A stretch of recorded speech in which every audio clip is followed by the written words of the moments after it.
Years in exile. I want to take you back. You come back to South Africa.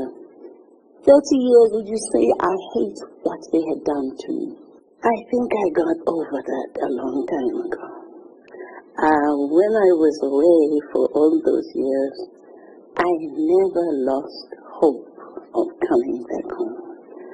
I used to say, I know I'll go back home one day. Then when I think about it, what did I say?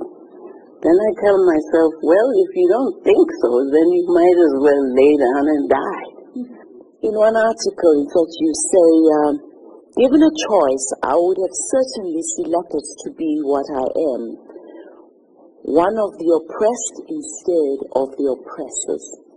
Do you want to elaborate on that? I felt that, and I said it, because I found that to be an oppressor is a lot of work. You have to keep thinking of how you're going to do it tomorrow for that person not to ever come up. And whenever you walk, you have to keep looking over your shoulder. And I thought to myself, that's too much work. But to be the oppressed is so much suffering. You suffered greatly. Yes, we did, but look at us today. You know, you can oppress and oppress and oppress, but one day they will come. You came back to South Africa. What were your first thoughts when you got off that plane? I always sleep on the planes. Actually, I sleep before takeoff. And when I left Brussels to come home for the first time after 30 years, in 1990, I remember it was the 10th of June,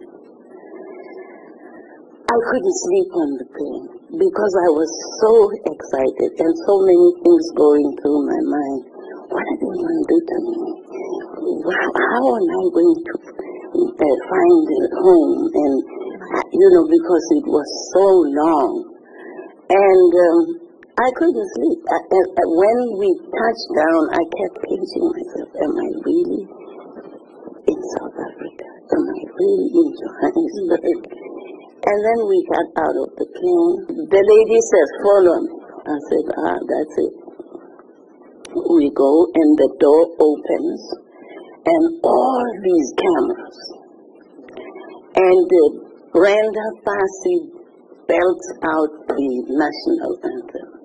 And all of us start singing and crying. And I look there and I see my brother. Then I just wept. And when we left there were people outside and the police were chasing them away. So they never really saw me because we got in the car and we got to my brother's house in Shopping. And I looked, I said, nothing has changed here, you know. He still lives right there, Pamgwesporo, and right in front of the station, Sassens in Shopping. There's still the same little bridge going onto the platform. And then a lady comes with little children from a creche, and there they are singing,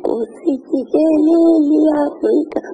I started crying, and then the older ones come and they drag me out, and they run with me all over the street. She's back! So what I used to see on TV, I'm doing now. So you were doing.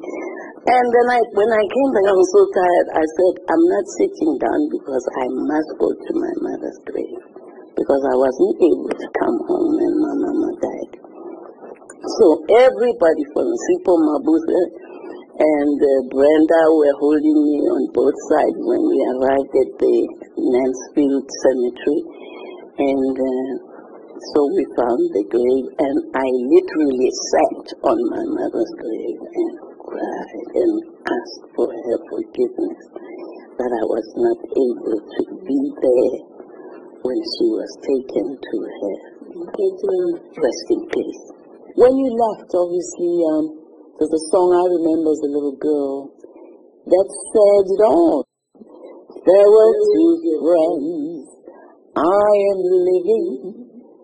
Oh, Miriam. I sang that song as a little girl in school thinking that I'm going to be the next Miriam. That's how I admired it. In fact, I remember my uncle used to say, I would open the radio and look inside the radio and say, where's Miriam? Miriam, come out. Oh, Miriam. When did you know your chosen career was music? I don't know. I always liked singing. In my family, we always sang on Sundays, my mother, everybody. And my brother had a piano, and he would call me from the street where I'm playing full of dust, and when his friends are there to show off. He used to teach me all these songs. I sang English before I even spoke English. I didn't know what I was saying. He taught me songs like a tisket, a tasket. I lost my yellow basket. And I'm tisket and tasketing. I don't know what I'm saying. And he would play. So I can safely say, really, my brother is the one who encouraged me and oriented me that way. Then my mom used to tell, because my father died when I was 6, and she used to say my father's wish was to send me to England to learn music. So when she saw that I liked singing, she encouraged it too. And I always say, England to learn music. Nothing we are listening to.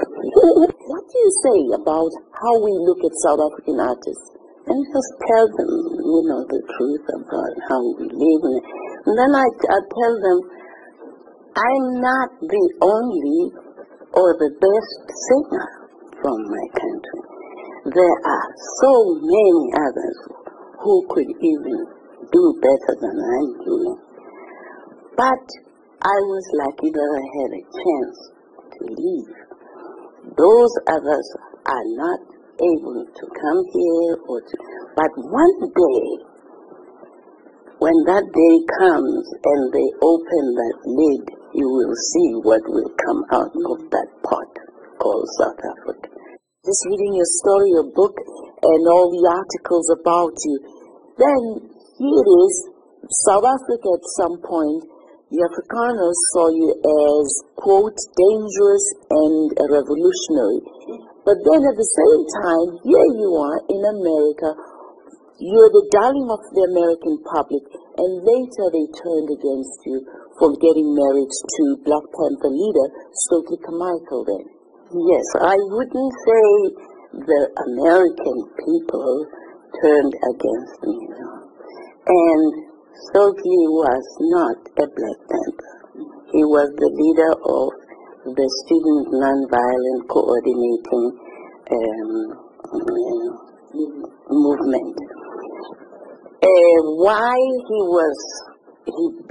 he got linked to the Panthers is when Huey P. Newton was in jail, and the Panthers asked Stokely to help them raise money for his trial. So they said they called him an honorary member of the Panthers, and he did help to raise money for them for the Huey P. Newton trial. And then, of course, when I married him, Stokely was called the rebel because he spoke his mind. He always said what he wants, and he lived what he said, because Stokely never wanted to take up. When it became popular for blacks, black activists to become mayors and so on, he could have become a mayor somewhere. But he said, no, I will not serve a country that's oppressing me. That was his saying. Now, I never really repeated the things Stokely was saying. He had his mind, I had mine, and I never interfered in the affairs of a country where I was being hosted.